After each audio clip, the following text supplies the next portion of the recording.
Capítulo 4. Parei, enfim, no viso de um rochedo à borda do caminho. Uma refega de sol trouxe arrastado o som plagiativo de um relógio. Contei 10 horas. Chegara a tempo de consumar o atentado. O diabo esfrega a cauda de contente.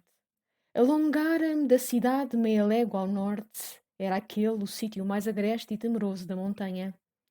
Cruzam-se em vários sentidos pedregosos carreiros que aparecem e desaparecem como serpeando por entre penhascos enormes e irregulares, os quais aparentam ameaçar a eternidade como titãs em competência com os deuses. Algumas raras árvores, pobres de seiva e de vigor, enraizando-se nas fendas dos fraguedos, neste momento clareados pelos relâmpagos, erguem para as nuvens os braços estéreis, ou se inclinam sobre as gargantas fundas onde se despenham mugidoras torrentes. Era um império das trevas. Somente além da luz resultante da combinação das duas opostas eletricidades, resplandeciam ao longe, nas aldeias, rápidos luzeiros como fulfrescência de brejos. Eu era a alma da sombria paisagem.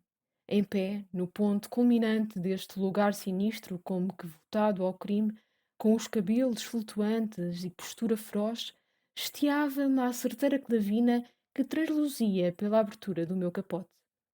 A paisagem oferecia uma perspectiva digna do magistral pincel de Salvador Rosa.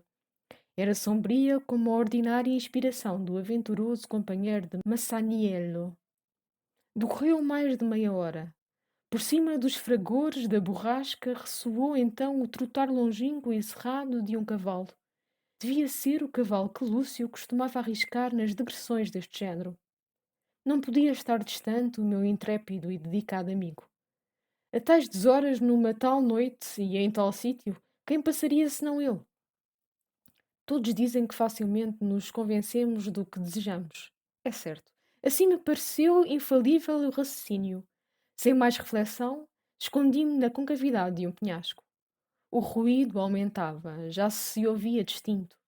Armei a clavina e esperei acurvado, atentado e vigilante, como o leopardo quando, de entre a espessura dos bambus, espreita, aguçando as preias, o desapercebido viajante. Em transes como este não há coração diamantino, que deixe de macerar-se nas prisões que o reprimem. A mão tremia-me no cano da clavina, e eu não desejava senão vê-la paralisada, como meio de desmanchar o diabólico encanto que, ao meu pesar, me perdia. Esperei ainda. Começava a descobrir-se por entre as raquíticas árvores a sombra de um cavaleiro que, veloz, se aproximava do meu covil. Já vinha perto, a tiro de espingarda. Quando dera eu para que a terra me tragasse, fendendo-se em abismos, ou para que me arrancasse pelos cabelos mão caridosa e este sangrento destino. Estava feita a pontaria. A vida de um homem pendia de uma inspiração momentânea. Quis ainda arrostar com a sorte, mas é forçoso que nos conflitos entre o mal e o bem prepondere o mal, porque fui vencido. Desfechei. Reboou a formidável atonação de um tiro nas quebradas e nas gargantas da cordilheira, acordando os ecos distantes e assanhando nos casais da encosta e nas aldeias do vale o latir confuso dos rafeiros. O baque de um corpo, e em seguida o nitir assustado do cavalo que sem dono se precipitou no mais espesso das branhas, perderam-se nos ares. Lancei-me então como um chacal sobre o cadáver. Arranquei-lhe uma bolsa que, pelo volume e peso, devia encerrar grossas quantias, e fugi com ligeireza de gamo perseguido, num estado de espanto e de alegria que com mais acerto chamara desvairamento. Apenas no meu quarto, fechei com precaução a porta, atiçei a lâmpada e, apertando nos dedos regelados a bolsa roubada, contemplei enlevado e amoroso no antegosto de uma plena sociedade de dinheiro. Nada me convenceria de que não sobrava ali cabedal com que comprar a mais retraída frigidade. E todavia faltava-me ânimo para desatar os enroscados cordões. Temia uma desilusão. Como um facínora endurecido e incurável, não via no objeto das minhas alegrias o terrível documento da mais negra das perfídias. Mas a providência não é um sonho de poetas.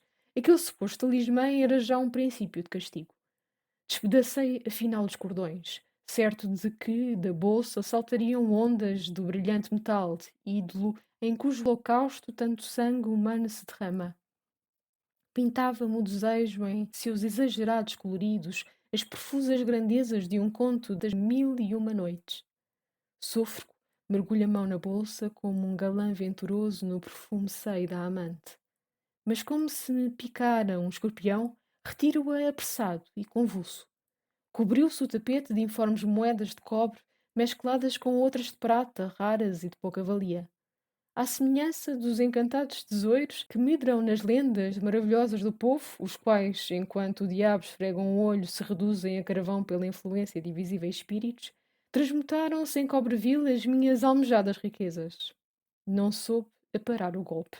Deu-me em cheio no coração. Um assassínio para obter aquilo? Caí e rolei no pavimento como assombrado do raio. Rugi como fera apanhada no lanço. Não tive caridade comigo. Retirei da cabeça as mãos cheias de cabelos arrancados pela ensanguentada raiz. Macerei o corpo em evoluções de energúmeno, em esgares frenéticos, com ranger de dentes e espumar de raiva. Quebrantado, enfim, lancei-me desatinado sobre o leito e desatei num doloroso e amargurado choro. Fez-se o milagre da rocha de Ureb. Era um coração de rocha que chorava. Lembrei-me então de Lúcio, desse amigo generoso e dedicado que nada poupara para me curar de uma tristeza, e experimentei o pungir do remorso do seu corrosivo travor. Ai, se eu pudesse restituir-lhe a vida, estreitá-lo ao peito e chorar com ele. Matar-o. Eu. Assassino. Como acreditá-lo? Seria sonho? Esta cabeça, este peito, esta razão, este sentir seriam os meus? Quem era eu? Mariano? Eu era Mariano? Quando me conheceu alguém uma índole perversa, uma educação irreligiosa, uma instrução descurada? Como se explica a perpetração desse monstruoso atentado? Não, não fui. Não podia ser eu o assassino. Homem novo, de cabelos loiros e virgíneos lábios, estimado dos velhos, festejado entre os moços e perigoso às mulheres, nobre com todos os nobres sentimentos de 20 anos, que havia de comum entre mim e um ímpio celerado? Que havia de comum? O coral desbotara em meus lábios ao bafo carbonizador das vulcânicas paixões de algumas horas. Meus cabelos loiros, como animados de vida própria, eriçavam-se em serpentes. A doçura de meus olhos sobremergia-se nas inchadas pálpebras, e as louçainhas parisienses dos meus vestidos enxovalharam-se no lodo das encruzilhadas. Onde estava a gentil feição da minha mocidade? Eu? Onde estava eu? Via-me como em visão de lanterna mágica, dividido em dois seres distintos. Aqui cercado da auréola rosicler do justo, além afundado na sórdida escuridão do réprobo. Crente e feliz aqui, blasfemo e maldito acolá. Contra este movia-me severo rancor, aquele arrancava-me lágrimas de piedade. Estes dois seres confundiam-se, combinavam-se e separavam-se para tornar a confundir-se como uma dança louca de feiticeiras. Era uma visão aflitiva que se repetia numa espécie de deslocamento mórbido. O estourar sobranceiro de um medonho trovão distraiu-me do desatino em que ia fundeando. Concheguei a roupa a meu corpo ainda molhado da chuva e pensei compungido na existência de um Deus que era Pai e misericordioso e que me estava vendo das alturas sem misericórdia ou sem omnipotência. Rebentaram-me as lágrimas. O céu, porém, foi compassivo. Se me não deu uma irmã sensível ou uma formosa amante, que corresse a enxugar-mas, tardejou-me a faísca, que penetrando em fugaz lampejo pelos interstícios da janela, azulejou singularmente o recinto, traçando um sulco de fogo que me crestou a fonte. Crepitou a lâmpada derramando faúlhas inflamadas, e o relógio, posto no friso do fogão, fez ouvir o surdo ruído precursor das horas. Ia bater meia-noite. Mas à primeira martelada caiu a pêndula no chão com seco estalido. A hástia que a suspendia rebentara como um bordão de lira sob os dedos de um Orfeu invisível.